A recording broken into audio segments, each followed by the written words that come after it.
সাজনে সাজো কন্যা লো, বিয়ার সাজনে সাজো কন্যা লো। তোরা কি শুরু করছস? বিয়ার গান গাই আম্মা।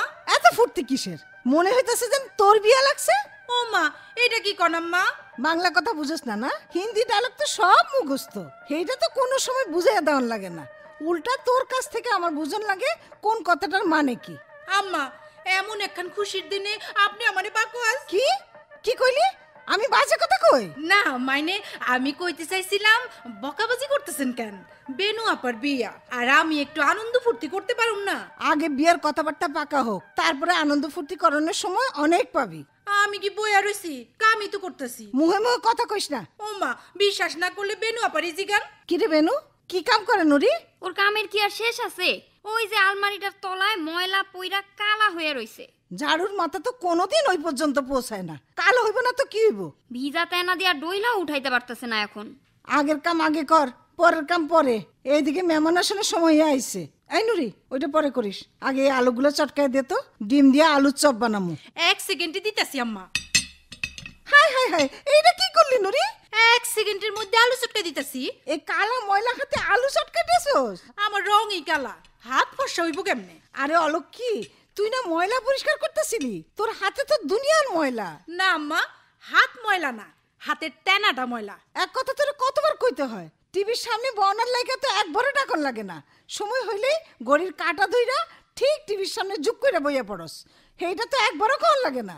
আম্মা, টিভির লগে আর টেনার লগে সম্পর্কটা কি বুঝলাম না। ওহো, সকলে মিলে মাথাটা আমার করে নষ্ট না করে ছাড়বো না। এই সি সি সি সি সি সি সি, আবার কি হইলো আম্মা? তোর দিকে চাইলে আমার ঘিন লাগে। যখনই তোর দিকে তাকাই তখনই দেখি নাকের ভিতরে আঙ্গুল, যখন তখন নাকের ভিতরে আঙ্গুল নিয়ে ঘাটাঘাটি। এইসব কোনোভাবেই বদলাইতে পারা গেল না। তোর না আমি 1000বার বলছি, নাক পরিষ্কার করার পরে ভালো করে সাবান দিয়ে হাত ধুইবি। খাবার বানাইবার আগে থালা বাসন কাপ পিরিচ চামচ ধরনের আগে সাবান দিয়ে হাত ধুইবি। আমার কোনো কথাই তো মনে থাকে না। টিভি দেখনটা তো আর ভুল হয় না। আবার টিভির মধ্যে ঢুকলেন? কোন কথার মধ্যে কোন কথা? ফালা, এই সবগুলো আলু ফালা। এতগুলো আলু ফালাই দিবেন? ফালা মনে তো কি করুম? এগুলা খাইয়ে নিজেরা মরুম না মেমন করে মারুম? কই গো বেনুর মা? ওই যে আরেকজনের বাড়ি আইয়ে হাত ডাক শুরু করছে। কইলাম মেমন আইলে বৈঠকখানায় বসাইয়া শরবত দিতে। মেহমান করে তো বৈঠকখানায় বসাইয়েই আইছি। খানার অবস্থা কি? খানা সবই রেডি, খালি আলু। কেমন আছেন নবী? আরে এইটা কেডা? মেহমান, আমিও মেহমান।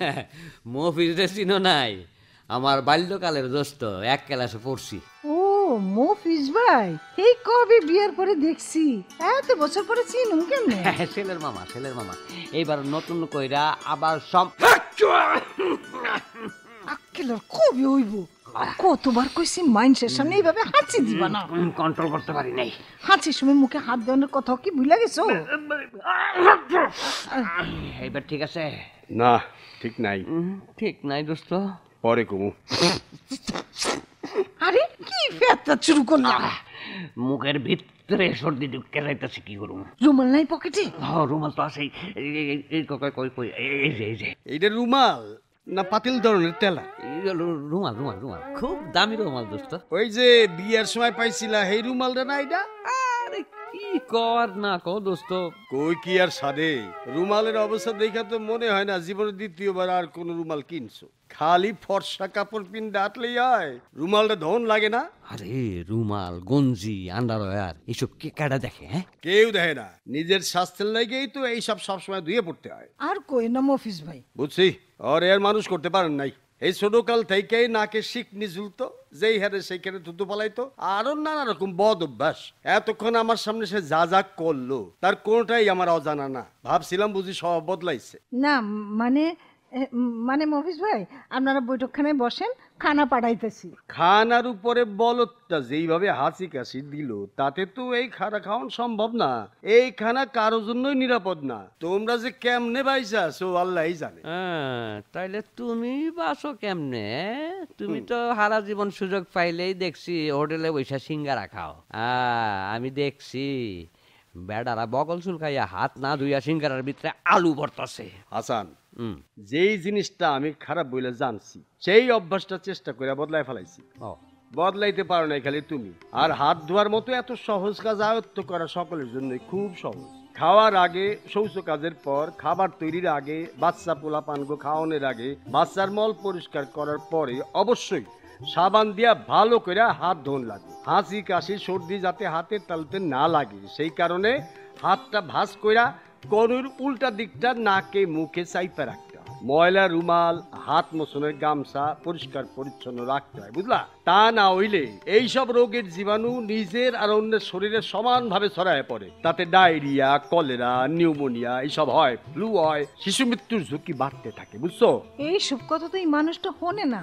না হই না উপায় নাই, আমরা চলি। বিয়ার কথাবার্তা পরে হইলেও হইতে পারে, আগে তো হাত ধোনের অভ্যাস রপ্ত করতে হইব। দোস্ত তোমার হাত ধরতেছে। আমরাও অপেক্ষা করতেছি কতদিনে তোমাকে হাত ধোনের অভ্যাস তৈরি হয় দেখি। আমাকে মাইয়ার দিকে আপনি গো মাইয়ার দিকে এই তো এত কথা কইলাম। পরিষ্কার পরিচ্ছন্নতা জীবনের অঙ্গ, কাজেই হাত ধোন সকলের জীবন বাঁচায়।